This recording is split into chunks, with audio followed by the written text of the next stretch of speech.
नमस्कार दोस्तों, मैं उमाकांत लखेड़ा और आज के इस वीडियो में फिर से आपका स्वागत है। हम दोबारा सुप्रीम कोर्ट की बात करेंगे, दोबारा चुनाव आयोग की बात करेंगे और बिहार में एसआईआर को लेकर के जो सुप्रीम कोर्ट ने आज सोमवार को जो अल्टीमेटम दे दिया एक बार चुनाव आयोग को।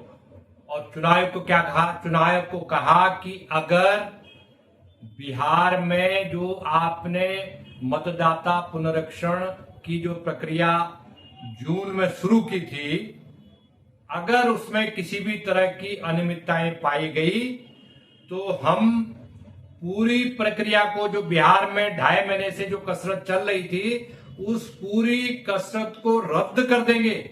और मुझे लग रहा है कि इतनी बड़ी जो चेतावनी दी है, ये चेतावनी अपने आप में अभूतपूर्व है।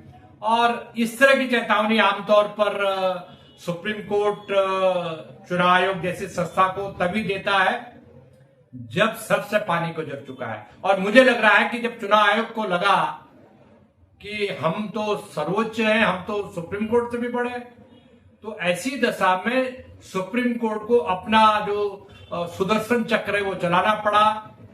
हालांकि अभी चलाने की चेतावनी दी है। 7 तारीख अक्टूबर को फाइनल फैसला बिहार में एसआईआर पर करेगा। और सुप्रीम कोर्ट ने एक और बात कही है कि हमारा जो फैसला होगा वो न केवल बिहार को लेकर के होगा। आप जिस तरह से मनमानी कर रहे हैं, जिस तरह से आपने बार बार सुप्रीम कोर्ट की सलाह को, मशवरे को रद्दी की टोकरी में फेंका, आपने आधार को नहीं माना। और 4 दिन पहले जब सुप्रीम कोर्ट ने फाइनल वार्निंग जारी की और आदेश जारी किया आधार कार्ड के बारे में, तब आपने आधार कार्ड को शामिल किया। और ये जो जिसको कहते हैं कि एक तरह से गोरख धंधा बिहार में एसआईआर के नाम पर चल रहा था, और ऐसे मौके पर जबकि चुनाव सर पर थे, चंद महीने 2-3 महीने चुनाव के रह गए थे, ऐसे मौके पर आपने इस तरह की प्रक्रिया शुरू की जब समाज के कल्याणकारी योजनाओं को आपने अंतिम रूप दे रहा था। पूरी मशीनरी लग गई, पूरे सरकारी जिला प्रशासन लगा दिया, पूरे चुनाव आयोग को लगा दिया। और इस तरह से आपने इस तरह का काम किया जिसमें चुनावी जो प्रक्रिया के पहले जो एक्सरसाइज होती थी मतदाता सूचियों को अपडेट करने का। बड़ी मजेदार बात है कि मतदाता सूची का जो रूटीन रिवीजन होता है, जो सूचियों को ठीक किया जाता है, वो तो जनवरी में हो चुका था। उसके बाद चुनाव आयोग ने अखबारों में खबरें लीक की कि बिहार में तो विदेशी लोग मतदाता हैं बिहार की मतदाता सूचियों में। ये कोई विपक्षी पार्टियां नहीं आई थी, ये कोई सत्ता पार्टी नहीं आई थी।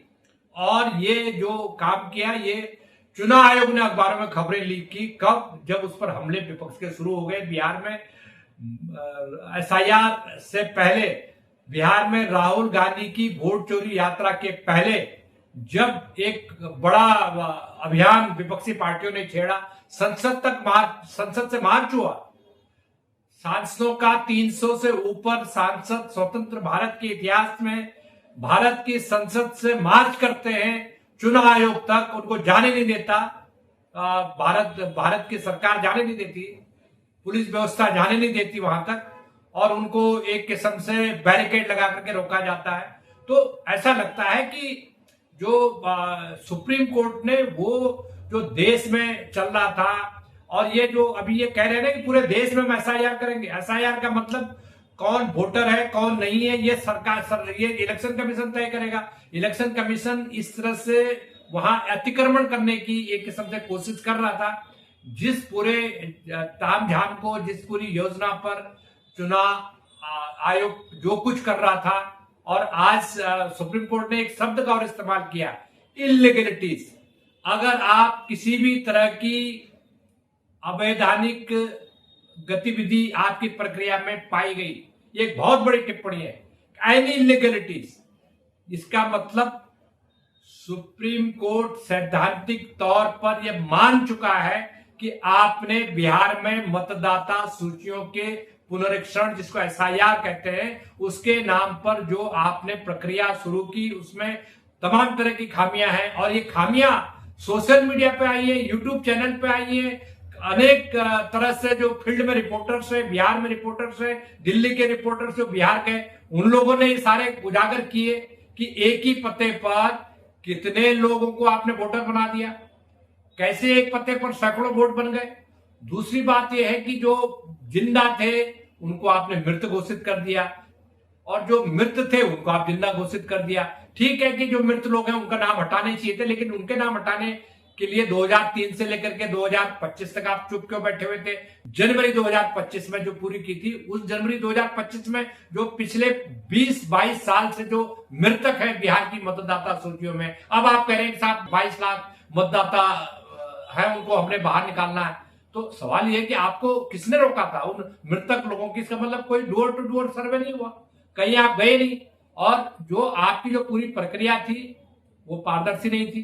पारदर्शी ना होने का सीधा सा मतलब ये था कि आप सत्ताधारी जो सिस्टम है बिहार में हो या केंद्र में, उसके नाम पर, उसकी आड़ में आप ये सब कर रहे थे। ये एसआईआर प्रक्रिया इन चुनाव के वक्त आपने शुरू की, आपका एक हिडन एजेंडा था। और सबसे बड़ी बात क्या है कि जो भारतीय जनता पार्टी है, जब इलेक्शन कमीशन पर विपक्षी पार्टियां संसद के भीतर कोई हमले शुरू होते थे, तो भारतीय जनता पार्टी चुनाव आयोग के ढाल बन करके उसके पक्ष में खड़ी होती थी कि ये सही हो रहा है, चुनाव आयोग को बदनाम किया जा रहा है। अरे चुनाव आयोग को बदनाम तो चुनाव आयोग खुद अपने को कर रहा है। चुनाव आयोग पर एक ऑटोनमस बॉडी है, चुनाव आयोग खुद कहता है हम तो एक संवैधानिक संस्था है, हम पर उंगली नहीं उठा सकती, हम संविधान है, हम कॉन्स्टिट्यूशन। ज्ञानेश कुमार जो मुख्य चुनाव आयुक्त है, उन्होंने तो ये सब इतवार के दिन, छुट्टी के दिन प्रेस कॉन्फ्रेंस करके किस तरह से धमकाया, उन्होंने लोकसभा में लीडर ऑफ अपोजिशन को किस तरह से धमकाया, विपक्षी पार्टियों को किस तरह से धमकाया, किस तरह से कहा कि देश, ये राष्ट्र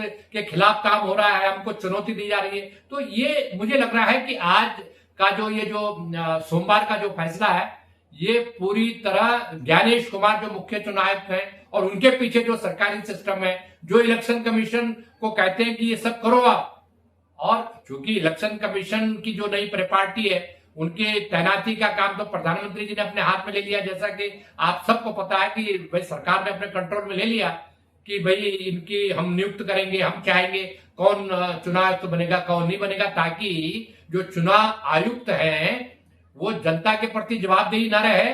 जो सरकार, जो आज सरकार है, उसके इशारे पर वो काम करे। ज्ञानेश कुमार और इससे पहले राजीव कुमार थे, उन्होंने तो इस बात को पूरी तरह स्थापित किया कि हम भारत सरकार के एजेंट हैं, भारत सरकार के मुलाजिम हैं, भारत सरकार जो कहेगी और जो उनको पसंद आएगा वही हम काम करेंगे। तो ये एक किस्म से जो पूरा जो इलेक्शन कमीशन कटघरे में खड़ा हो गया। आने वाले 7 अक्टूबर को ये सारी चीजें सामने आएंगी। लेकिन एक बात और है कि चुनाव आयोग ने धमकाया था 3 दिन पहले, तो मुझे लग रहा है कि सुप्रीम कोर्ट ने उस बात को भी बहुत गंभीरता से लिया है कि आप हमको धमकाने वाले कौन होते हैं? हम सुप्रीम है। अगर आप संविधान के खिलाफ चुनाव आयोग काम करेगा, संविधान की अवहेलना करेगा, लोगों के नागरिक अधिकारों को कुचलेगा, मतदाता सूचियों में मन से हेराफेरी करने की कोशिश होगी, और जो हेराफेरी की जो खबरें पब्लिक डोमेन में, सोशल मीडिया में जो आई हैं, उनको आप दबाने की कोशिश करोगे, उनके सवालों के जवाब नहीं दोगे, तो क्या होगा? अल्टीमेटली क्या होगा कि भाई सवाल उठेंगे और आपको सवालों के जवाब देने होंगे। और सुप्रीम कोर्ट ने बार बार चेतावनी, पूरा मौका दिया भारत के चुनाव आयोग को कि देखिए आप इस तरह से मत करो, आप पारदर्शी ढंग से काम करो।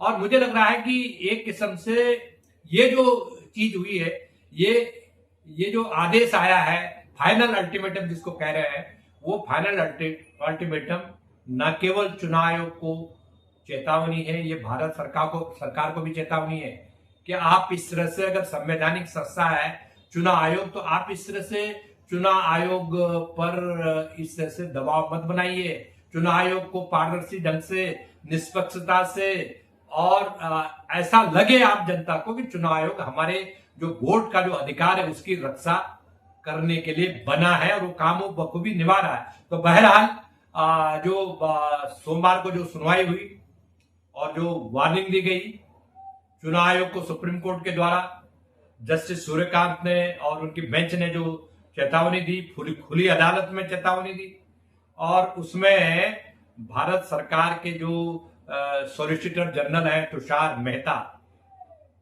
मेहता वहां थे, वहाँ जो एडीआर है, जो सर्वोच्च संस्था है, उनके एडवोकेट साहब गोपाल शंकर नारायण एडीआर की तरफ से थे वहाँ मौजूद, जिनका एडीआर के जो संस्थापक थे, उनका 2 दिन पहले निधन हो गया और एक बड़ी दुखद घटना घटी। तो ये भी जाहिर सी बात है कि सुप्रीम कोर्ट को ये बातें उनकी संज्ञान में थी कि किस तरह से ये चीजें हो रही हैं। और वृंदा ग्रोवर थी, उसमें मनोज झा जो राष्ट्रीय जनता दल के सांसद हैं, उनके वकील प्रशांत भूषण साहब वहां थे, और तमाम तरह के जो और भी वकील हैं, वो सारे वकील वहां थे। और मुझे ऐसा लग रहा है कि अब ये जो मामला है, ये मामला से एक उम्मीद की किरण दिखाई दे रही है बिहार में। और जो मनमानी ढंग से, जिससे बार बार ये चेतावनी देने की कोशिश सुप्रीम कोर्ट कर रहा था, सुप्रीम कोर्ट के माध्यम से ये जो एक प्रोटेक्शन दिया गया एक किस्म से देश की जनता को, देश की आवाम को, और वो तमाम लोग जो सवाल उठा रहे थे चुनाव आयोग की प्रक्रिया पर, उन सबको एक किस्म से ये एक राहत दी गई है। और आने वाले वक्त में ये सारी चीजें सामने आएंगी कि क्या प्रक्रिया, जो एसआईआर की प्रक्रिया बिहार सरकार ने की थी, चलाई थी, क्या उस प्रक्रिया पर जो पुलिंदा अनियमितताओं के जो पुलिंदे सुप्रीम कोर्ट के पास पहुंचे हुए हैं, वो सुप्रीम कोर्ट के संज्ञान में, सुप्रीम कोर्ट ने उसकी स्क्रूटनी कर ली है। और उनके जो फाइनल जो ऑर्डर है वो 7 अक्टूबर को आएगा। और 7 अक्टूबर तक हम सब लोग और पूरा देश निगाहें लगाएगा कि ये जो एसआईआर की प्रक्रिया बिहार में चली थी, वो कानून के मुताबिक थी या गैर कानूनी थी। इसका फैसला 7 अक्टूबर तक आएगा। तब तक के लिए हम सब लोगों को इंतजार करना पड़ेगा और ये देखना पड़ेगा कि इस बीच चुनाव आयोग और ज्ञानेश कुमार कौन से कर्तव्य दिखाने की कोशिश करते हैं। क्या वो उनको अपनी गलतियों का एहसास होता है, या वो स्वीकार करने की कोशिश करेंगे कि वहां पूरी प्रक्रिया में कौन कौन सी खामियां हैं और कहां वो गलती पर थे और कहां वो उल्टे सुप्रीम कोर्ट को धमकाने की कोशिश कर रहे थे, आंखें दिखाने की कोशिश कर रहे थे। साथियों, आज के एपिसोड में इतना ही। फिर हम इस मुद्दे पर और जो जानकारियां होंगी, जो अपडेट होंगे, वो आपसे साझा करते रहेंगे और आपसे फिर अगले एपिसोड में कल रूबरू होंगे। तब तक के लिए नमस्कार, धन्यवाद।